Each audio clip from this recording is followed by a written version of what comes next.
Salut à tous, bienvenue dans cette nouvelle vidéo. Aujourd'hui, nous allons résoudre une équation qui est la suivante. L'équation, c'est x au carré égale à moins 1. Cette équation, nous allons la résoudre.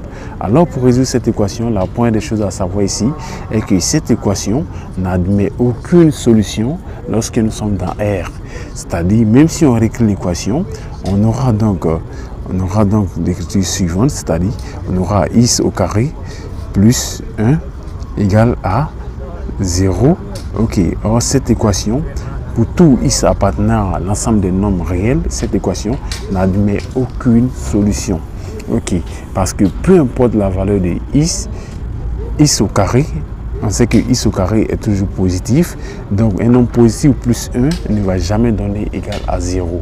Ok, donc cette équation n'admet aucune solution dans R. Alors pour résoudre cette équation, nous allons préférer la résoudre dans l'ensemble des nombres complexes, c'est-à-dire dans grand C. Alors c'est parti. Ici donc nous allons, pour faire plus simple, nous allons revenir dans notre équation du départ.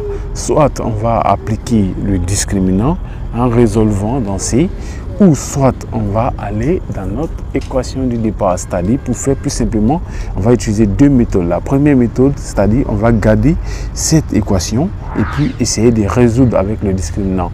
Mais la deuxième méthode, je vous conseille de rester jusqu'à la fin de la vidéo parce qu'elle paraît très efficace et ça nous permet de gagner du temps. Mais tout d'abord, on va faire la première méthode.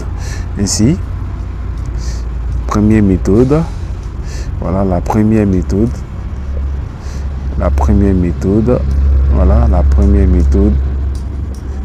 La première méthode, ok. Dans la première méthode ici, on va se baser uniquement sur cette équation, comme je le disais. On va se baser sur cette équation. Donc en se basant sur cette équation, on va chercher ici à calculer le discriminant. On va chercher ici à calculer le discriminant. Donc le discriminant égale à quoi? Ici, notre b est nul parce qu'il n'y a pas de facteur de x. Donc ici, le discriminant n'est rien d'autre qu'égal à moins 4 fois 1. Ok. Ce qui va nous donner, effectivement, ça va nous donner moins 4. Ok. Donc, nous pouvons dire que le discriminant ici égale à, c'est-à-dire en étant dans l'ensemble, dans grand C, dont le discriminant égale à 4i au carré. 4i au carré. Ok. Donc, ce qui nous permet d'écrire que racine carrée du discriminant égale à racine carrée du discriminant égale à 2i. Égale à 2i. Ok, comme ça. Égale à 2i. Ok, donc si nous voulons chercher les solutions de cette équation, nous allons chercher tout à fait comme d'habitude les deux racines, parce que ici le discriminant est différent de 0. Donc nous allons chercher deux racines, c'est-à-dire à savoir x1 et x2. Donc x1 sera égal à quoi? x1,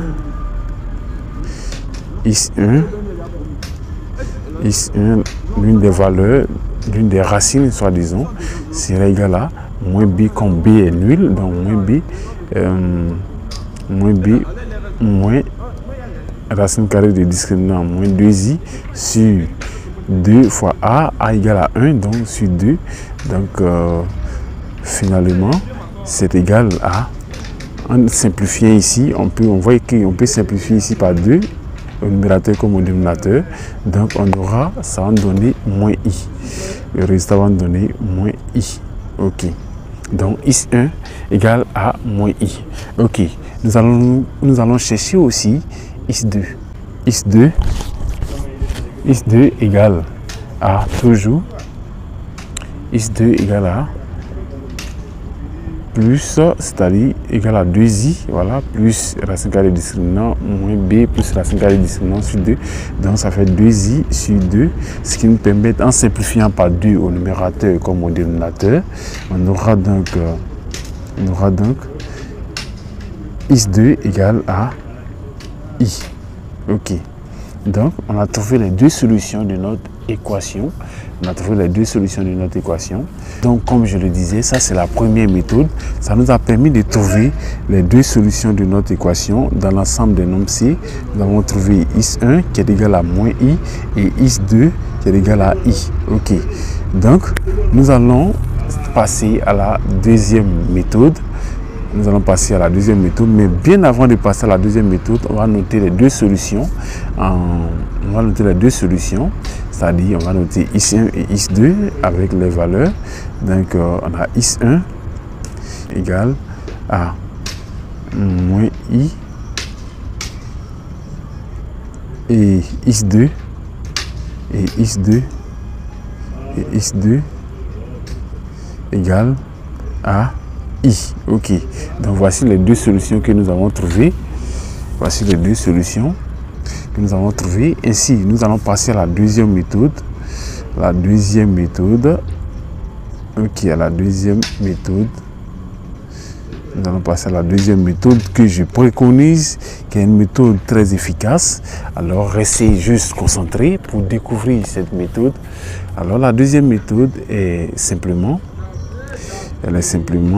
c'est-à-dire lorsque nous avons ici, nous avons X au carré égale à X au carré égale à moins 1, cela nous permet d'écrire que X au carré, vu que nous sommes dans l'ensemble des nombres complexes, X au carré nous permet d'écrire que X au carré égale à I au carré.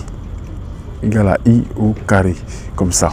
Ok, donc ce qui nous permet d'écrire à la ligne suivante, plus simplement que soit X égale à I ou soit X égale à moins I, tout simplement. Car lorsque nous avons, je rappelle la toute petite formule, quand nous avons A au carré égale à B au carré, cela nous permet d'écrire que soit A égale à B ou A égale à moins B. Ok. Donc ici, vous avez vu que la deuxième méthode, elle est très efficace. En moins de 2 lignes, nous avons déjà les mêmes résultats. Ok, alors c'est pour cela que j'ai demandé de rester jusqu'à la fin de cette vidéo pour découvrir la méthode ultime pour résoudre ces genres d'équations et gagner du temps, parce que c'est le but. Le but, c'est de gagner du temps. Merci, on se retrouve à la prochaine vidéo. Au revoir.